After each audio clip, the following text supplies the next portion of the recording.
Shalom Bapak Ibu dan Jemaat yang dikasihi Tuhan Yesus, kiranya damai sejahtera Kristus beserta kita semua. Marilah kita tetap bertumbuh dalam anugerah-Nya dan dalam pengenalan akan Kristus sebagai Tuhan dan Juru Selamat kita. Selamat mengikuti renungan firman Tuhan hari ini. Tuhan Yesus memberkati. Renungan hari ini Rabu 1 September 2021 dengan tema Keinginan yang Terwujud.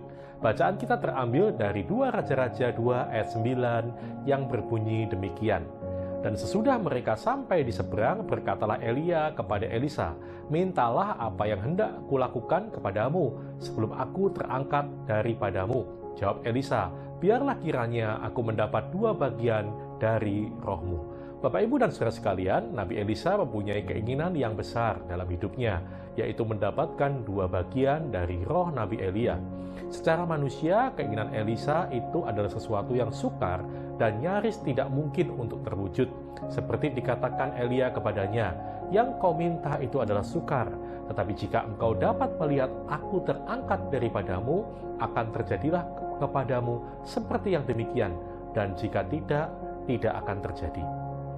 Meski nyaris mustahil secara manusia, tetapi akhirnya keinginan Elisa tersebut menjadi kenyataan setelah ia melihat Elia naik ke surga.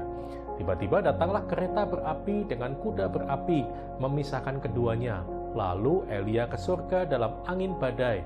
Ketika Elisa melihat itu, maka berteriaklah ia, "Bapakku, Bapakku, kereta Israel dan orang-orangnya yang berkuda." Kemudian tidak dilihatnya lagi. Lalu direnggutnya pakaiannya dan dikoyakkannya menjadi 2 koyakan. Sesudah itu dipungutnya jubah Elia yang telah terjatuh. Lalu ia berjalan hendak pulang dan berdiri di tepi sungai Yordan. Bapak, Ibu, dan saudara sekalian, mengapa Allah mewujudkan keinginan Nabi Elisa tersebut? Elisa menginginkan 2 bagian roh Elia. Artinya, ia memiliki rasa haus dan lapar yang sungguh-sungguh terhadap perkara-perkara rohani. Ia rindu hidupnya dipakai Tuhan secara luar biasa, seperti yang terjadi dalam diri Elia, mentornya. Yesus berkata, "Berbahagia orang yang lapar dan haus akan kebenaran, karena mereka akan dipuaskan." Elisa berjalan dalam urapan Tuhan. Setelah Elisa menerima 2 bagian roh Elia, dimanapun Elisa melayani, pelayanannya membawa dampak yang luar biasa.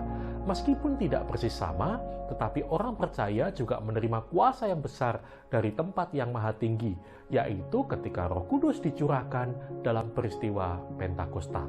Seperti tertulis dalam Kisah Rasul 1 ayat 8 yang berbunyi demikian, "Kamu akan menerima kuasa kalau Roh Kudus turun ke atas kamu, dan kamu akan menjadi saksiku di Yerusalem dan di seluruh Yudea dan Samaria dan sampai ke ujung bumi." Terbukti, setelah peristiwa tersebut, pelayanan murid-murid dipenuhi dengan perkara-perkara besar yang terjadi melalui mereka. Firman Tuhan hari ini sesungguhnya mengingatkan kita apa yang menjadi kehausan atau keinginan kita yang terdalam. Apakah itu hal-hal yang bersifat rohani dan kerinduan untuk memuliakan Tuhan, ataukah itu berupa keinginan untuk memuaskan ego dan keakuan kita sendiri? Tuhan menaruh keinginan serta rencananya di dalam hidup orang percaya, dan keinginan itu seharusnya berupa kerinduan dan keinginan kita untuk dipakai sebagai alat bagi kemuliaannya. Amin.